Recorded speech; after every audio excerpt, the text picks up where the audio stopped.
Welcome to Nuggets with Sauce, the podcast dishing up golden nuggets of wisdom and insight you can really sink your teeth into. I'm your host, Michelle Arentz. My guests and I serve up a saucy take on common business challenges here that feeds your hunger for knowledge and thought leadership. So let's dig in.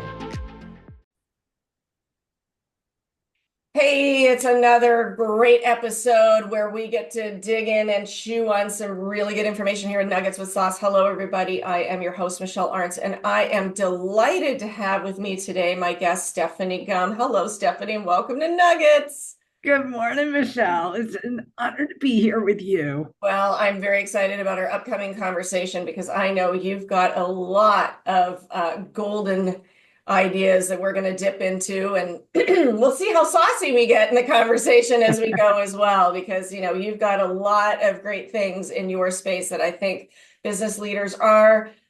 My take is going to be they're kind of uncomfortable with it sometimes, they're unfamiliar with it, or they're shoving it off to the side because they're so busy putting out a fire somewhere else that they're forgetting that. Absolutely. They wear so many hats. Right, they do. It's difficult to focus on some of the bigger picture. Absolutely. So we're going to dig into that today. But as everybody knows, before we do that, I always love to have my guests explain a little bit on this show. Where are you coming from here? Like, what is your magic mojo? What is firing you up, Stephanie, getting you out of bed every day and saying, hey, I am making the business world a much better place? Yeah, no, thanks for asking. I'm actually going to share my story. Why I'm really passionate about what I do. So I grew up in Baltimore, Maryland. I grew up in a very nice neighborhood, went to private school, belonged to the country club. We used to spend 2-3 months at the beach every summer. Gosh. And it was a very privileged experience. And my parents, my dad retired, and they thought they would live, maybe 8-10 years and then pass on like their parents did. Well, they ended up running out of money. My dad developed a long-term disease, COPD, long, very drawn out. Oh, boy. Dementia. They did a little bit of travel, and then they became ill. And they ended up running out of money. My sister and brother and I ended up taking care of them financially, emotionally, physically, which was totally fine for us. Right. But they hated it. And they lived much longer than they expected.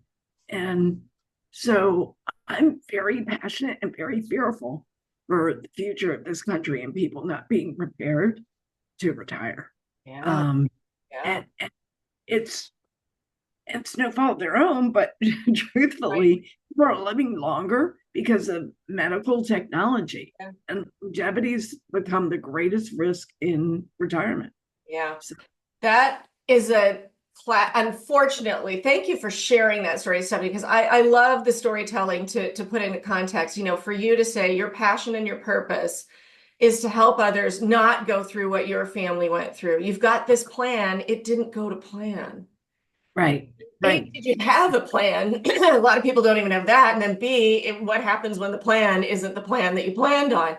So I love that. So that's definitely, we're gonna dig into some more wisdom around how we make sure that we are ready for this and that we don't have the kind of misfortune and because that's a very challenging and unfortunately all too common situation I think families find themselves in.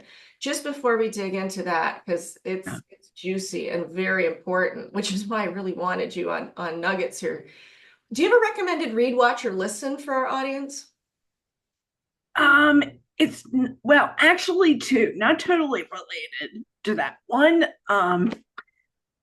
so I go to a national conference every year for the business I'm involved in, and Will Guidara spoke last year, and ever since I have been driven by what he spoke about. He's written a book called Unreasonable Hospitality. Unreasonable Hospitality. Unreasonable Hospitality. Like it. And it's all about creating this amazing experience for your clients. He owned restaurant in New York, which became number one in the world. Mm.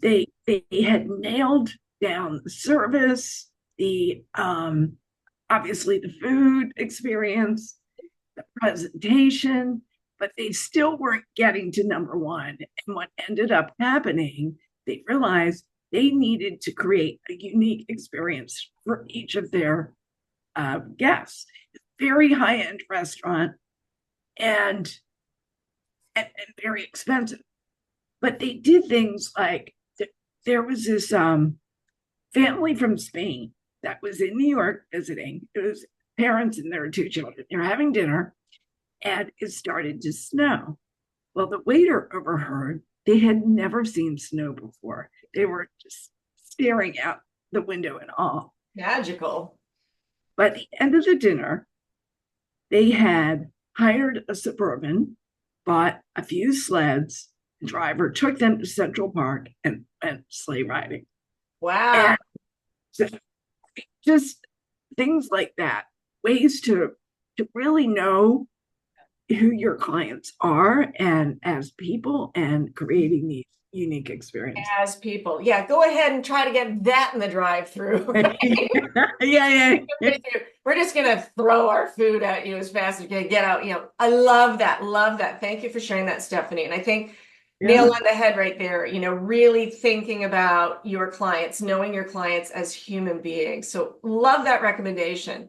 All right, with that said, let's start dipping some great nuggets in some sauce and start talking about this here, because I'm going to thread the needle on this already and say, like, that makes so much sense in terms of what you do in your work with helping people, knowing your clients, knowing people in the sense of what is the life you want to lead? What is your business doing for you that's going to give you what you need now and in the future? And like there's some gap analysis, I'm sure, in there, but it's how important is it?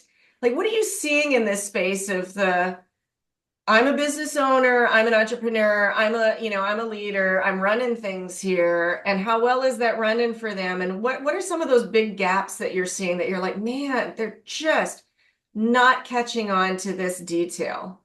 Yeah. Let's Well, start there. great question. So, really, first of all, I love working with entrepreneurs. I've been an entrepreneur for about 25 years. But I love that spirit and how different each business is. But they truly bring their gifts and talents to the business, Mhm. and it becomes part of their soul. Right. So it's understanding that is number one. But what I do is help them really understand what their numbers need to be. And this is where, whether it's a business owner or an executive, Mhm. to me, this is my biggest fear is people need to understand what their number needs to be, their income needs to be at age 95. So they've got the legacy they want in place. They've had 30, 40 years of the lifestyle that they wanted in retirement, because that's typically how long it's going to be. And then they work backwards. Right. What does the value of the business need to be Yeah. when they exit out, and then back up again? What is their plan To to exit? sustain that. That's a crazy number, Stephanie. Yeah. That's a crazy number. But think about that. To your earlier point about the longevity, we're living, a lot of us are living a lot longer. I mean, this is the whole, like you're saying, start at 95 and Yes. work backwards. We all hope we have a good quality of life up to 95, don't we? But Right. yeah, it's a very interesting thing that I don't think we've all caught up with, because, you know, my understanding coming from a more historical perspective is, well, why did pensions kick in at 65? Well, back in the day when they actually started offering some level of social safety net, people didn't live a lot longer than 65. Life expectancy, Right. when that kind of programming came into play, like it or lump it, your Yeah. expectancy, like, you weren't going to be getting much of a security check for more than 5, 10 years. And now, if you retire at like 65, to your point, you could go another 30. 30 It's like, I know years. my dad retired in his 50s and he's about to turn Yeah. 85. He's almost been retired as long as he worked. Good for him. Right, which different. is lovely. But in order to Yeah, do that, to your point, you got to start thinking about if you want, because I'm hearing you say, like, if you want that kind of lifestyle that you've been enjoying now, how are you going to perpetuate that in the future, right? correct, correct. And you need, and for the particularly for the small business owner, they need to have a plan for what they're going to do Right. after, because 75% regret it a year later because they didn't have a plan in place. They thought they play golf, see the grandkids, maybe Yeah. do some travel.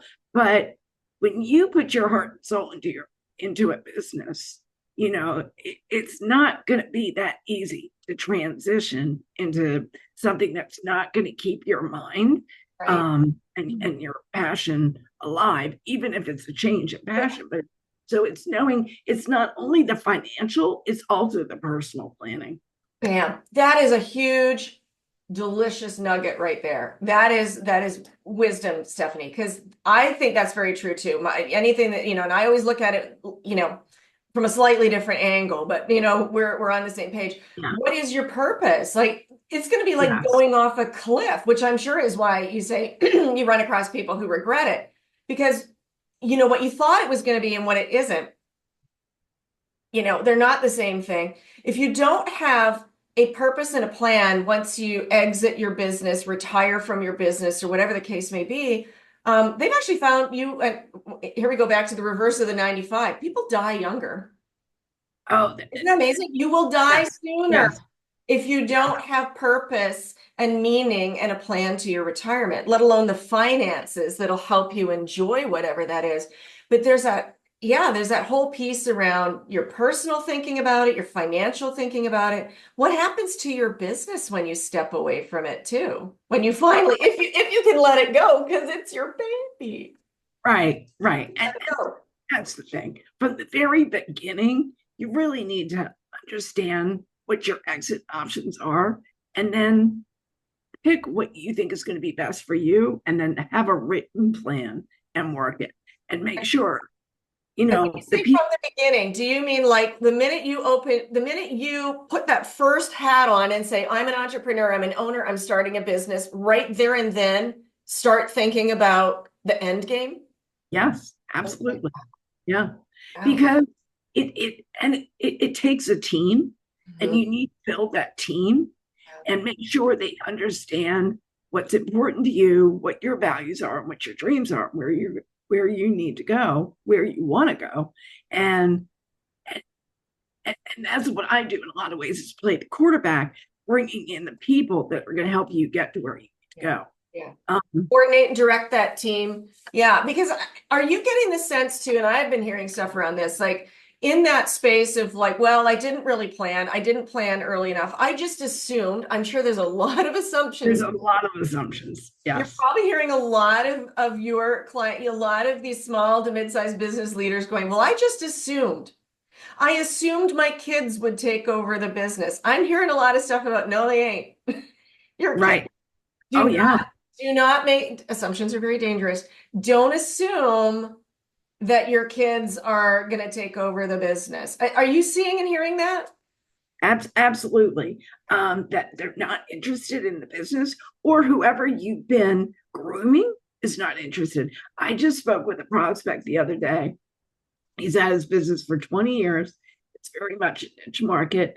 He hired this guy about 15 years ago. He's been grooming him to buy him out and never had a conversation with this guy. I mean, he's great at what he does. Wait, He's a wait, great stop. employee.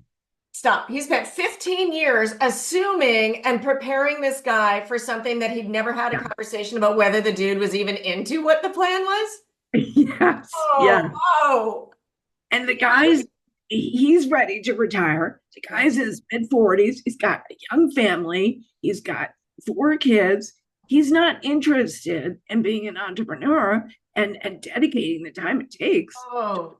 to business and wearing a lot of hats. So now he's scrambling because he wants to retire by January to pull Oh, right. everything together to sell it to an outside buyer.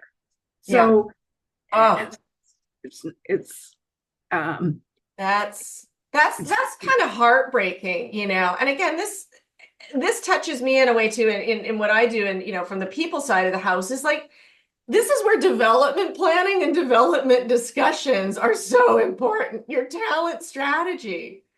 Yes. Like Well, you had a great guy for 15, and first of all, kudos to you to keep somebody for 15 years in an environment. not on that course. I know. Like I if you know. get five. But the lack of the communication and conversation and the big assumption, like what and thinking about in terms of age and stage and what's going on in somebody's career, because you really touched on, I mean, there's a lot to unpack in that story too. Like now we got a 40 something with a busy family life who doesn't Right. want to be an entrepreneur, who and how's that guy feeling where it's like I'm letting my boss down. I really like things here. I'm disappointing somebody, but this is, at least he knew enough to say way too much. I can say no. But a whole lot starts to unravel. And then do you think there's a possibility in all this that now that owner who didn't really quite have didn't have all the right boxes checked on that exit, what implications are there for that now in terms of their ability to exit, sell the business, whatever they're going to do? Is this person likely to get what they want or need now that they're kind of in panic mode and what they thought was going to happen dropped out from under them? He's gonna have to prolong it another couple of years because he's got to pull all his financials together. He's got to make himself. He's got to do evaluation. He's got to make sure he's got the right number in place. And if he doesn't, it may take even longer in order to maintain the lifestyle that he wants to have. So brand new timeline now extended. Right. What are we talking about here? What chunk of his life are you saying at the absolute best case scenario? How long has he got? To but probably it's probably going to be honestly a good 4 to 5 years. 4 to 5 years. And the dude wanted to retire in a few months. Right. To get to the numbers that he's really going to want to maintain the lifestyle. Oh, that's just, okay. So this is why So I wanted to have this conversation with you and have you share this, Stephanie. This is brilliant because I just don't think people think about this kind of stuff, well, right? they don't. No, nobody teaches it. I mean, nobody teaches even wealth management and what your Right. withdrawal rate is going to be. Yeah. You think, okay, if I sell and I net, let's just say $3 million out of my company and I invest it, the withdrawal rate is at right around 3% right now. What's recommended? That's $90,000 a year. I don't know how many people can live on $90,000 a year. And that's to preserve the money to age 95, without Right. Right. and Yeah. make Well, the style that they want. and never mind what, how things will change over time. For example, this could be a whole sidebar Oh, conversation.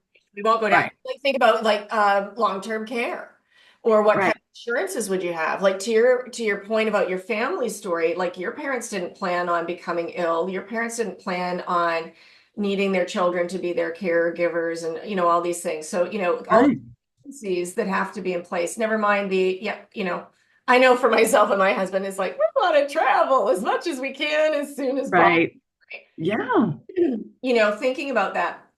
But that's just heartbreaking, just in that one instance of having that call with your prospect where we went from I thought I was going to be out. I thought I was going to hand everything over to my trusted second in a matter of months. And now I'm right. staring down a multi-year timeline with a lot of hoops to jump through there to get to the point of where he could sit there and say, I'm going to be able to have my company valuated to the point that it's going to make, really make sense for me to sell it because you're going to be under a lot of scrutiny from somebody going, do I want, I mean, I've been on both sides of the merger and acquisition house, and there's a lot of due diligence that has to go down there to say, is this a good deal or not?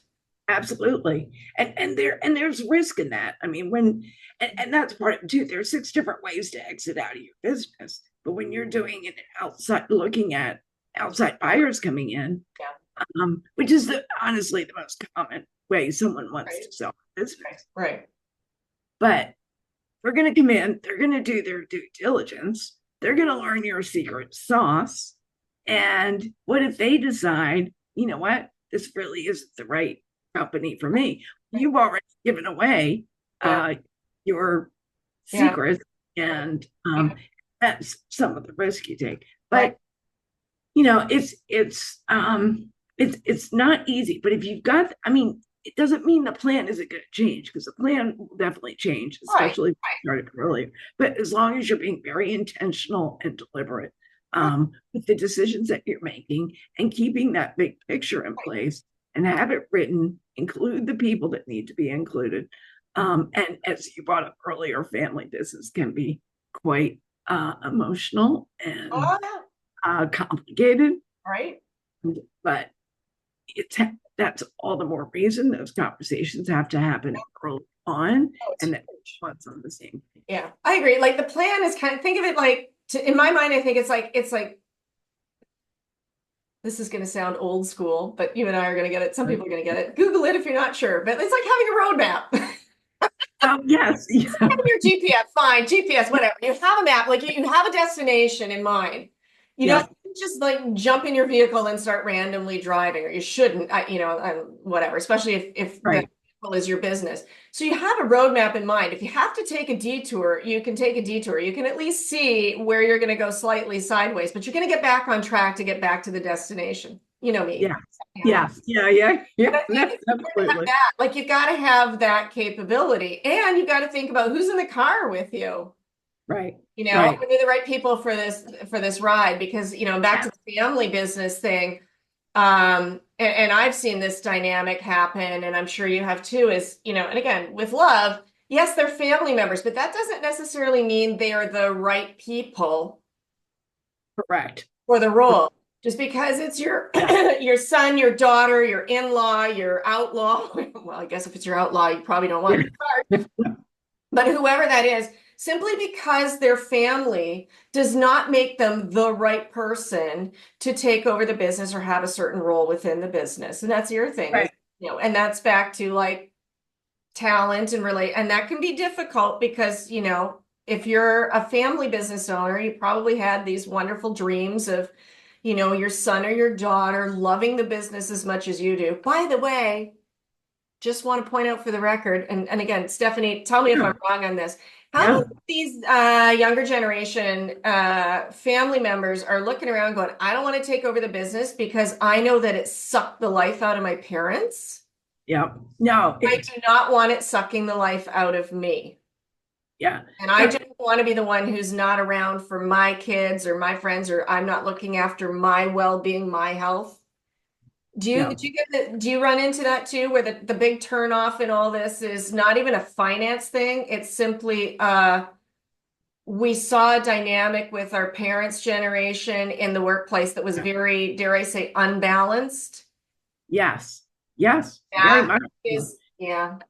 About 15% of businesses now will be successful in the second generation, and 3% in the third. So Whoa, whoa, whoa. 15% will be successful in the second generation and only yes, 3% will make it to the third?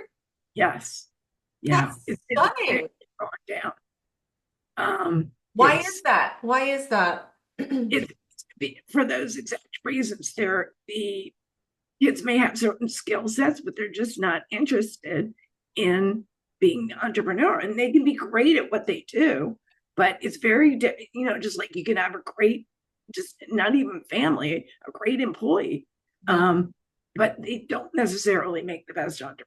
And Right. Right. it's a lot of work, Mhm. and a lot of worry, a lot of wearing, we said, different hats. Yeah.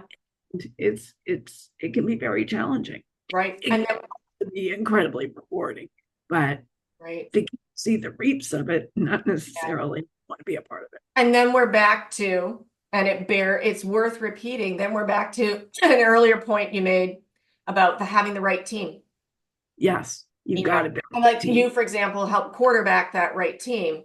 But the idea is, you can't do this by yourself. And the sooner you figure out as that business leader, as that business owner, hey, I can't wear all these hats. Who are the right people who know how to wear the hats that I don't? So that it's like you're gonna have to invest now to reap the rewards later of the exit, the handoff, the keeping the business going. Am I right?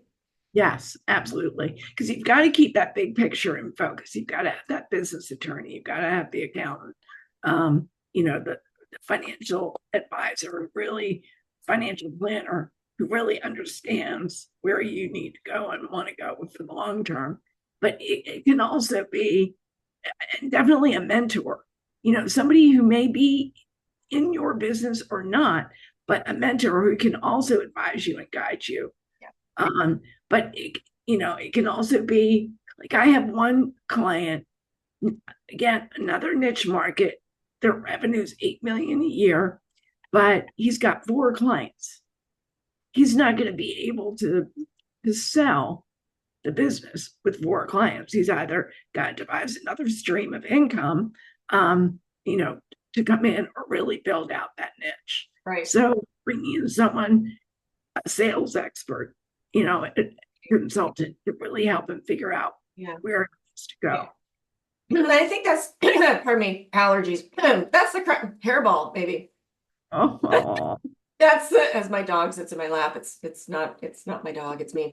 I think the crux of some of that too is right people, right seats. You've got the right people wearing the right hats, bringing in those outside experts, investing in your business at that level to get that expertise. Because, there's so much, you said, don't lose the focus of the big picture. I think it's so hard. And I understand this because I'm a solopreneur. I get it.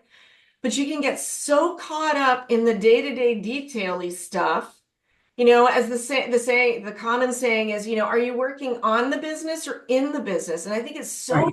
challenging for our entrepreneurs, our small business leaders, that you're so busy wearing the hats in the business, you can't get up to that broader picture thinking level of on the business, which is where you really do need to bring in that team of experts. And yes, I know it's hard. You sit there and you say to yourself, well, where's the money for that? Holy cow, it'll make you money. Like, Yeah, imagine if your client brought in that sales expert who said, here's 3 different ways we can boost your income streams from these 4 clients.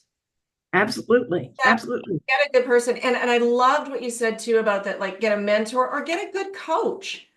Yes, Back to our football team thing here. And I realize we're not paying the same kind of salaries. I understand, but like I look at it this way, the worst player on the worst NFL football team at minimum makes $600,000 a year and gets excellent coaching. yes, Now, we yes. have to move the decimal on what we're paying our people and ourselves. I get that. Yeah, But the point is, they even like the crummiest, leastest of them gets coaching and gets absolutely. sports and all the equipment and everything that they need to do their job. Why aren't we doing that for ourselves in our business? So to your point, Stephanie, it's like I can play the biggest, longest game possible to make my business the winningest business it can be with all the right players on my team who know how to Yeah, play, so that when the time comes, I can just sit in the stands and watch it unfold and love it. absolutely. Absolutely. I mean, and it's going to be baby steps. It's not going to happen overnight, but you've got to have that wisdom and that coaching and that bigger picture keeping you, Yeah, in focus, not constantly, but, right, keeping the needle going forward. right. But, Yeah. but you got to know where you need to go. Have again, back to that, have that North Star point that says, what's the end game for the business from the beginning? Never quite lose sight of that. And then what are you doing along the way that builds you towards that, right? Yeah. Well, it's really what's the end game at Yeah. age 35? And then if the business is, working backwards, if the business is Yeah. not there to provide, Yeah. 30, 40 years. And healthcare is the fastest growing inflation number. Even before COVID, it was growing at Yeah. 8%. Yeah. So it was it's much higher than the average living expenses. But knowing if the business is not there, then yes, absolutely. Knowing what the value, Yeah. And if how you, to get to where you need to go. right. And if you as the business leader aren't even a healthy human being, how on earth do you expect to have a healthy business Yes. for the Yes. long haul? Yeah. Right? Yeah. Oh, that, and again, I love, like, what a great number. 95, man. That's, you would, and I don't think most people are thinking. I keep coming back to that. It's just such a striking thing that you wouldn't think of as bank on 95. Right. Even if Right. you don't get it, that's where you have to start. And I just think that that is, and to your point too, nobody talks about it, nobody teaches it.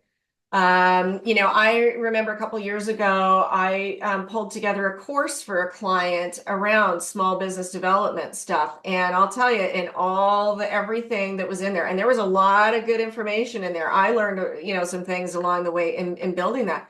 Zero, zero mention in any of that. It was all about just how to get up off the ground, which is Yeah. legit. Yeah. Is there a follow-up conversation after that? I don't think so. Right. No, I truly. But I mean, to your point earlier, you've got to invest in the consultants to help you grow. So you've got to have some of those startup funds. Um, Yeah. to Yeah. And it is an investment, You're willing to, if you're willing to buy whatever, office furniture, equipment, a fleet of vehicle, whatever it is, it's always interesting to me, and I'm sure this strikes you too. We're very quick to invest in the tangible things. Like, I can see the photocopier, I can see the truck out in the parking lot, I can see the welding equipment that we picked up, which of course, you can't run your business without that stuff. But we're quick to kind of look at that, and then we don't invest in what actually, nobody really cares about your fancy pantsy welding equipment or whatever it is. What they do care about is the person who's running the torch, right. right? Right. They care Oh, about you're the absolutely customer. right. They care about, there's a lot of other things besides that that are actually going to make the business for you. And knowing that that is the biggest, bestest, boldest investment, I think, of all. Yep. Absolutely. No, I mean, that's a really great point. It's those intangibles that are hard for people to see. Right. It's the intangibles that get so tangible when somebody's smart enough to bring in you, Stephanie, because you're going to see what they're not. You're going to think about what they're not. You're going to do, it's your expertise, your knowledge, your wisdom that says, oh, we didn't look at 95 and work our way back. We didn't think about, oh, we just assumed that somebody wanted this or this was going to work this way. I mean, that's the investment, is in your knowledge, your skills, your wisdom, your insights that say, oh, we missed a few things, but to your point, baby steps, we can work towards correcting it for you. Right. And it's really more of an educational process because people don't know what they don't know. So they don't know what strategies are out there to help them save on taxes long term. You got your CPA to talk, but they're focused on current tax law. Yeah. There's some definite strategies that you can put in place to create tax efficiencies down the road. In Or or on in right. CPA. And we want that too. On is the wealth strategy Yeah. people like you bring to the table. Stuff difference. Yeah. But it's helping people understand so that they can make good decisions. Well, that's why we're doing an episode of Nuggets with Socks on this, because that is one of the, my passions and purposes, is like, what are we not knowing in these spaces that if we started thinking about them, we started learning about them, and, by all means, everybody dig in deeper to what we've talked about here today, because if anything twigged you off and made you go, oh, 95, or I didn't think of this, or I've been making assumptions, or I don't have a plan, now's as good a time as any to start getting that information, start thinking about it. Nobody expected you to know all these things, but now you know something more than you did 35 minutes ago. Run with that and make something of it. That's what we really want to encourage our audience to do, right? Yes, absolutely. Love that. It's Stephanie, not, you are an absolute gem. Thank you you dropped so many great, juicy nuggets today. I really want people to dig in and think about what you shared. This is fantastic. I'm sure you're going to be back on another episode coming up shortly. Thank you, everybody, for tuning in. My pleasure. Thanks, Stephanie. Okay.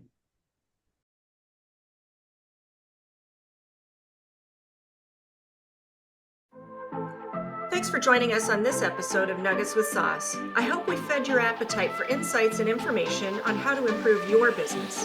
Be sure to like and subscribe so you never go hungry for more valuable thought leadership.